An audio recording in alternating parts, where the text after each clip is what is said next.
All right, so we got another developer's note from Wuthering Waves, and there's some pretty cool optimization, features that are being added to 1.2, as well as, and yes, you did see correctly in the thumbnail, we are getting a free 5-star again. So we're gonna talk about all of that here today. Thankfully, this one isn't as jam-packed as the first, or not the first developer's message, but the one we got for 1.1, because that one had a lot of stuff, but some pretty solid stuff in this one all around. So let's just get right into it. I'm gonna give my thoughts on everything that we're gonna be getting, because the next version update should be coming in about, it should be about like a week. Yeah. So let's start here. So firstly, new custom lock-on feature.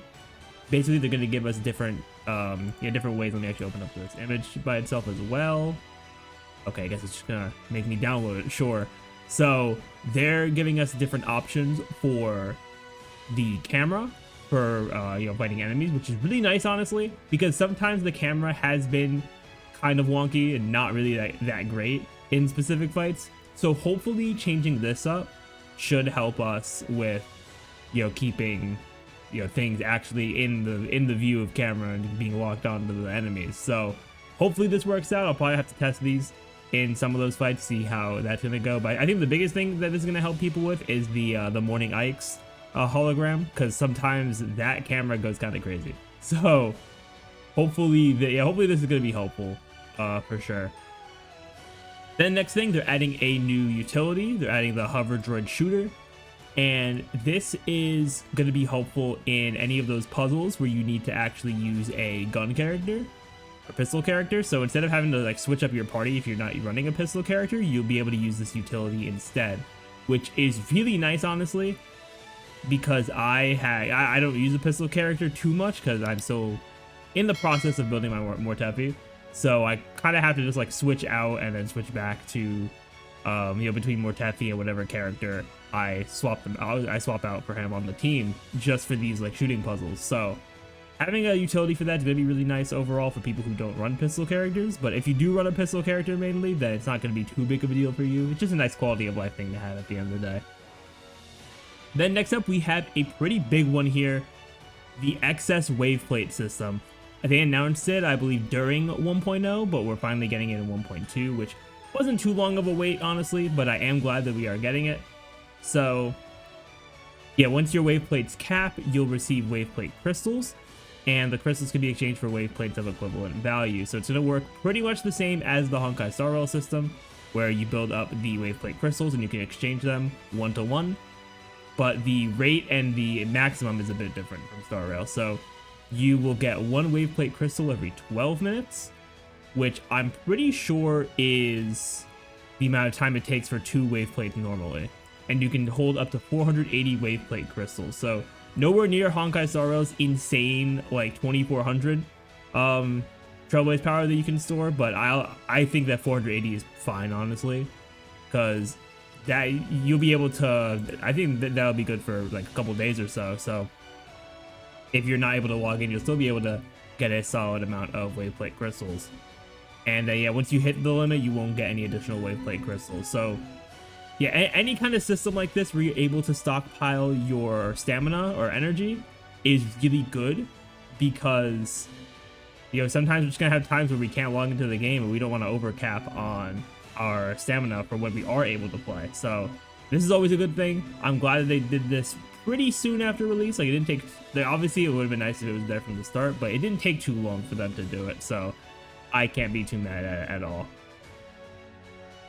Then next up, we have the new Resonator Showcase feature. So in 1.2, they're going to allow us to display the convene scenes of unlocked resonators with the Resonator Showcase feature, which is pretty cool. It's kind of like once again, I do just compare things to Star Rail, because that's the gacha game I've spent the most time with over the past over a year now. This is kind of similar to the Star Rail like profile where you can show your characters, but because of Wuthering Waves having the whole like animations, like special animations for the convenes, this is a really cool thing. Not only to see like the character animations there, also them giving us a little sneak peek of Zeshi's animation there. That was looking kind of cool. I didn't even notice that they had like a little sneak peek of that there. I guess I forgot to I guess I forgot to stop the GIF before it went over there. Yeah, it looks nice though. It does look nice though for what they have for her. But you can have up to 3 resonators on your profile. That's definitely really cool. I'm definitely gonna have Jinxie, Yinlin, and probably Kalchar for now until I get someone else. But maybe I'll put Zexi on there if I do get her, or Xiangli if I end up getting her before 1.1 ends. But yeah, that is gonna be pretty cool. Just like a quality of life, have a cool thing on your profile to look at. Then next up, they're giving PC the option to play at 120 FPS. So if you have a really good computer, this is great, because you're gonna be able to get more FPS and the game's just gonna run better for you. But if you don't have a computer that can run 120, then nothing's getting worse. So I think it's just a win-win regardless, because you can continue to play at whatever settings you're at, or if you have a beefy enough computer, you can make your game run even smoother at 120. So I think this is just a W overall. Then next one here, they're changing up the rewards for the Depths of Elusive Realm, which is always good for them to give us more rewards on that as well. Because Elusive Realm is one of the more fun things to me in Wuthering Waves, so it's definitely good that they're going to give some extra rewards. Yeah, these items will be available as the convenient events of the second half of each version. Okay, so so they're going to be available when the second half happens. So they're going to give us rewards at the beginning, and then they're going to refresh the rewards for the second one, which is pretty cool, honestly, because I kind of felt like if you could just kind of rush and get through Elusive Realm at the beginning when it drops, and then it doesn't really have much value for you. But now you'll want to do Elusive Realm basically twice to get all the rewards, because it's going to refresh a second time. I do hope that they add extra stuff too and don't just refresh the same things, but we'll see what they end up doing with it. But either way, more rewards is always good, so this is a W as well. Then number 7, and the last of the optimization and quality of life stuff, more guidebook activity points from a daily quest.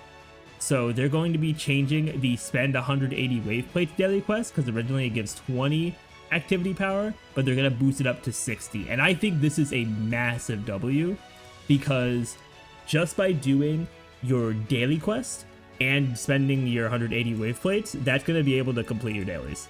And I think that's perfect, because I fall into the type of player where I kind of just want to hop in, use my energy, and if I have extra time, I'll do some other stuff in the game, and then I'm out of there, because I'm playing multiple gacha games. So I definitely want to have that kind of experience, especially on the slower end of things. Because right now for dailies, I'll do my daily mission, I'll use my wave plates, but then I still have to do other miscellaneous stuff. So if I don't want to do that miscellaneous stuff, I can just use my wave plates starting at 1.2. So this is a massive W for sure there. But then the big thing at the end, special note from the developers. Yeah, so version 1.2 in the Turquoise Moonglow is coming.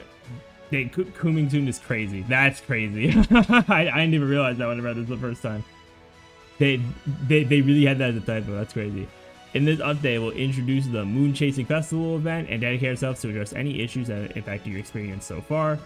We're well aware that many aspects of Wuthering Waves still have room for improvement, and we're committed to listening to your feedback to continually optimize and enhance the game.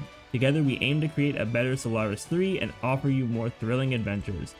We are also excited to announce that everyone will receive the 5-star Resonator Xiangli Yao for free during the second half of version 1.2. Stay tuned for more detailed event information.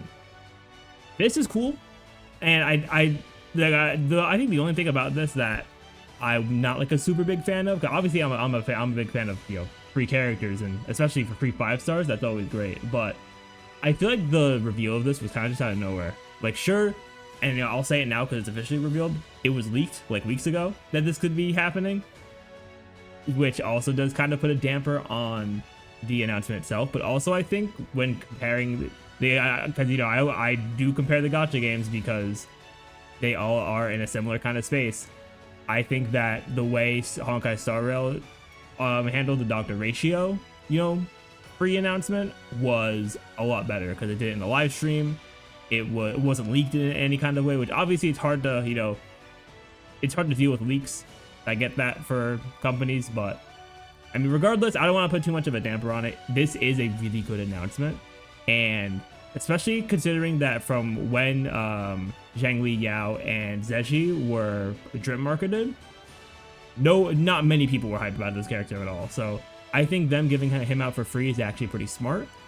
That way he could probably like grow on some people, and they'll be like, wow, you know, I'm really glad I have him for free. And then you get more people playing the game if they enjoy his character through the story. So as long as they write him well, I think this is going to cook overall. And that is it for the developer message here. So some pretty solid quality of life stuff coming out, plus also the free Xiangli Yao, which we'll get more information on once they actually give us 1.2 stuff. If they keep a similar schedule like they had for 1.1, we're probably a few days out from the like trailers starting to come, and for whoever's going to be first for the version and second for the version, we'll find that all out when we get the 1.2 trailer, which I will cover here on the channel. So if you want to see more gacha game content from me, definitely be sure to hit that subscribe button. But I want to thank you all for watching, and I will see you all next time.